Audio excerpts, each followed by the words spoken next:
Hey, this video is for Rainbow Pig in 1982, and apparently he is moving into a new house and wanted some advice on how to cleanse that house.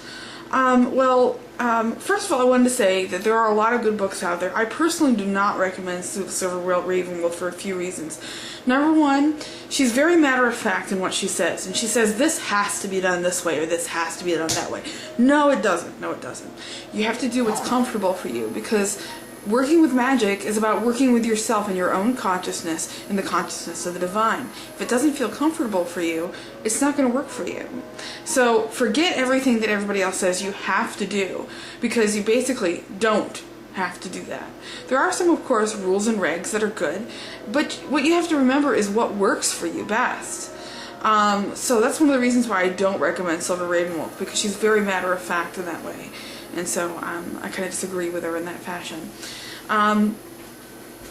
There are a lot of good books out there that have good spell workings and stuff like that. One of the ones that I was looking in when I was looking out house stuff for you was this one. This is a big old book. But this is the Encyclopedia of 5,000 Spells by Judica Ills. It's a really good book to have, just kind of for all-purpose spells and everything like that. But there's lots of different ways that you can do a house blessing. This is what I've been taught when it comes to house blessing. First of all, you don't have to start in the kitchen, because that's the heart of the house for somebody who cooks, who, you know, likes to entertain, likes to bring food to their guests, who, you know, likes to feed people. That's the heart of the house for them. If you're not a cook, then that's not going to be the heart of your house, is it? For some people, they love to have sex, so the heart of the house is the bedroom. For other people, they like to take long baths, and they have one of those big round bathtubs. They like the candles, and the heart of their house is the bathroom. You know, for some people, the heart of their house is actually their front yard, where everybody comes to gather and everything like that, and they have grill outs. For some people, they love to watch movies or play games in their living room, you know. For some people, it's about sitting around the dining room table, you know, talking, good conversation. It's not always the kitchen, but the idea behind that is that it's where the most energy is, and the most energy is going to be spent. So, if the heart of the house for you is your living room, for example, I would start there. But you don't really have to start anywhere. You start what's comfortable for you. Now, I usually like to start from the ground up. So I'll start by doing a floor wash, and then do some saging, and then end with getting all the windows salted and everything like that.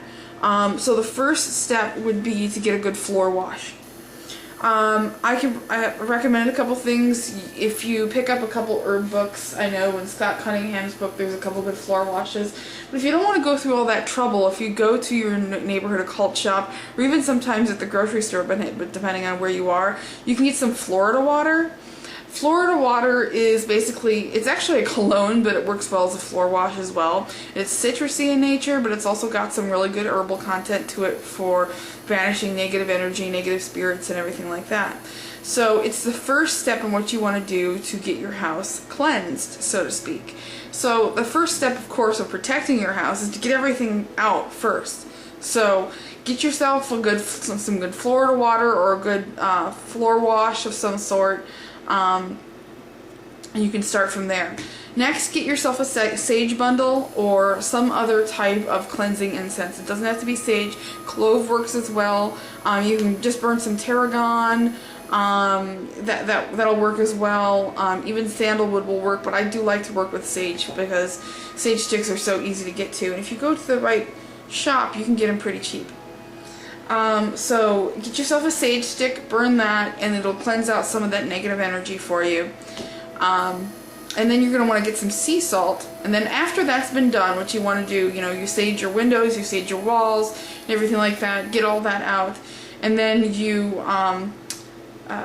going to want to do some sort of, you know, kind of banishing negative energy ritual for that. Now, there's quite a few different rituals you can do. You can also make up your own. If you're not sure how to make up your own ritual, I can recommend a couple books that show you how. Hold on a second, I'll grab one for you.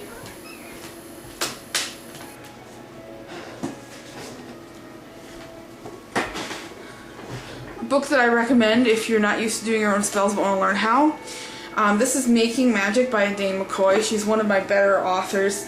This book is pretty cheap to pick up. I think I picked it up used for like $5 or something like that. And it's got some good practical tools on how to create your own spells and everything like that. So, you know, especially when you're making a space your own, like your own house or something like that, I think it's important to create your own ritual for that space. So, you might want to keep that in mind.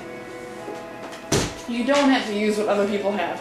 But, you know, if you feel more comfortable doing something like that, you know, the Judica Ills book or several other good books are going to have house blessing spells in them. I think even Scott Cunningham's basic ones do. Let's see. After you've done kind of a mental cleansing of the space and done your spiritual cleansing of the space, then you want to start doing protection to keep things out. So once you've cleared out the things, then you want to put the gates up so that nothing can get back in that you don't want into your house. So, you know, the easiest way to do that is if you get some sea salt in each one of your windows. You can do that, and then, you know, that's probably the easiest way to do it. And then, of course, you know, when you're doing your spell, make sure to include something about your doorways and stuff like that. Maybe take your sage stick over your doorways and stuff like that and extra protect your doorways. Let's see, what else? Pardon me, I have a visitor. Let's see.